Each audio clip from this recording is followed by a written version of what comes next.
Olá, meus acadêmicos, tudo bem com vocês? Eu sou a Renata e a gente está aqui para mais um Segredo do TCC.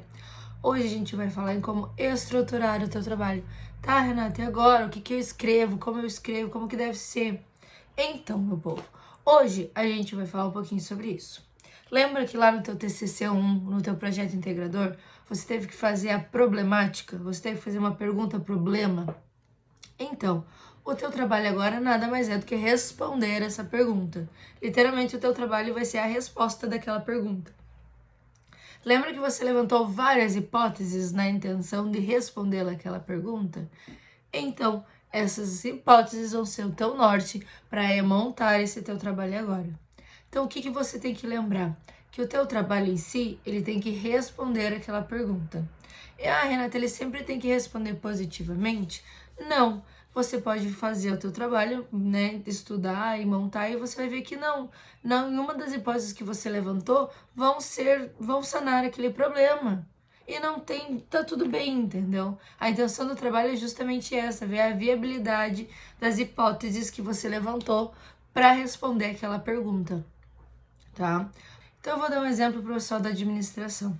Geralmente quem faz administração ou alguma gestão, ele vai fazer um plano de negócio. O que é um plano de negócio? É mostrar a viabilidade daquele negócio, daquela empresa, ou enfim, que eles querem abrir. O que acontece 90% das vezes? Sempre dá certo. Em algum milagre sempre dá certo.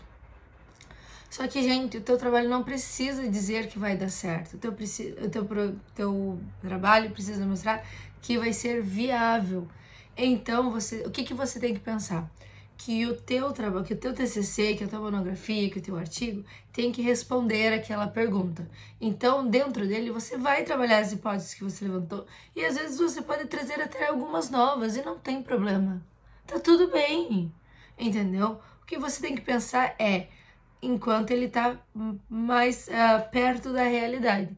Não adianta você pensar e colocar soluções mirabolantes e não sei o que. Não, você sempre tem que pensar e ser a realidade. O que é possível fazer com o teu trabalho dentro da realidade. Então vamos supor a pessoa de direito. Eu estudei lá sobre a inconstitucionalidade de alguma lei. Mas ela tá como inconstitucional? Não. Mas eu acredito que ela é inconstitucional. Por quê? Por causa disso, disso e disso. Tá, qualquer coisa mais perto da realidade que eu posso fazer? Apresentar meu trabalho para algum deputado ou para alguém do legislativo e mostrar, olha, gente, se vocês analisarem nesse ponto de vista, né, tem a possibilidade desse artigo ser inconstitucional. Vamos supor que o pessoal de veterinária montou o TCC baseado no estudo de alguns cachorros de um bairro específico e viu que, dependendo de alguma medicação ou alguma coisa, possa ajudar. Então, eu posso levar isso e aplicar dentro daquele bairro. Então, lembre-se que o teu trabalho ele tem que tentar estar mais próximo da realidade possível, tá? Voltando. Então, como você já tem uma pergunta-problema, a tua intenção com o trabalho é responder. Só que você tem que montar esse teu trabalho numa sequência lógica que chegue ao final e você responda essa pergunta, tá? Então, o que acontece? O teu trabalho ele vai ter que ser montado de um jeito que, desde o início, tenha essa sequência lógica para lá no final eu responder essa pergunta. Então, você vai trazer um pouco do contexto geral, do que está acontecendo, fazer o leitor se situar do que você está falando, para quando você efetivamente falar, ele entender. Agora eu entendi essa parte. Agora eu sei porque que ele quis propor isso, tá? Então, a ideia do teu trabalho é sempre tentar fazer essa sequência lógica, lembre disso.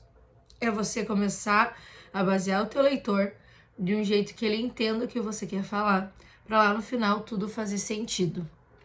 Então, a intenção com o teu trabalho é essa. Lembre-se que quando você escreve, tem duas coisas que você tem que ter em mente. A primeira é quem lê vai entender, e essa sequência lógica para que lá no final a tua questão, o problema seja resolvida, certo? Renata, como que eu posso fazer isso? Tem N maneiras de você fazer isso. Uma é com o teu sumário hipotético. Quem fez TCC1, projeto integrador, enfim, faz um sumário hipotético no projeto.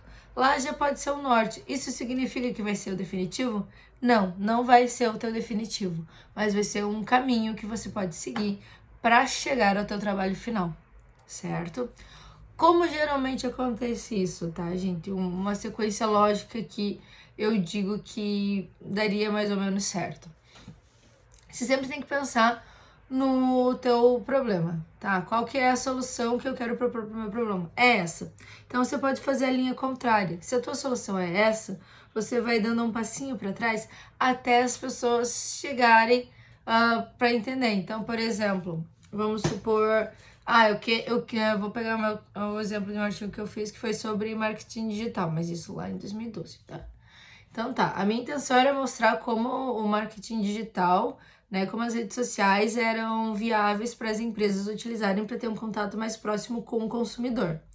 Tá, o meu ponto final era esse, mostrar que o uso das redes sociais era uma ferramenta muito boa para as empresas para ter um contato mais próximo com o consumidor. Como é que eu chegava nisso? Primeiro eu apresentava as redes sociais, falava por que elas foram criadas, depois do consumidor em si, do comportamento do consumidor, como é que era, que acontecia esse contato, né? Como que eram os tipos de consumidores. E depois eu coloquei os dois juntos. Então, como as empresas se comunicavam com esses consumidores, como que essas redes se comunicavam com esses consumidores, para no final mostrar, olha, gente, as empresas utilizando as redes sociais é uma ferramenta importante, porque vai ter um contato mais próximo, vai estar mais perto do teu consumidor, vai poder ouvir melhor as reclamações, soluções e tudo mais. Então, tipo, eu meio que esmiucei o meu problema, vocês entenderam? Então, o meu problema era... Desculpa, a minha solução era que as redes sociais eram uma ferramenta importante para as empresas ficarem mais próximas dos consumidores. Então, eu teria que falar sobre redes sociais, empresas e consumidores, tá? E nisso eu fechava falava sobre o marketing digital. Como assim? Trouxe um leve histórico do marketing digital para as pessoas entenderem o que são as redes sociais, né? Porque o uso das empresas, por que as empresas deviam usar as redes sociais, tá? Então você meio que vai esmiuçando a tua solução. Esse é um outro caminho também. E você pode, não se esquecendo. Então você tem um problema, você tem suas hipóteses, então automaticamente você já tem uma solução, digamos assim, na tua cabeça, tá? Então o teu trabalho agora é esmiuçar essa tua solução e ela vai se transformar no teu trabalho, certo? Essa é uma maneira, eu acho que é até mais simples, tá? Então você fazer o processo contrário. Pensa na solução do problema que você apresentou, pega essa solução e esmiuça. Tenta esmiuçar em pelo menos uns 3, tá? Uns 3 grandes temas, assim, uns 3 a 4 grandes temas. Por quê? Porque daí cada um pode se tornar um capítulo. Cada um pode se tornar um título do teu artigo, cada um pode se tornar um capítulo da tua monografia, e assim vai. Então, um caminho legal para se fazer é esse. Pensa na solução do teu problema, esmiuça ele, e aí você vai ter a estrutura do teu trabalho. Certo, meus acadêmicos? Muito obrigada por quem ficou até aqui e até a próxima!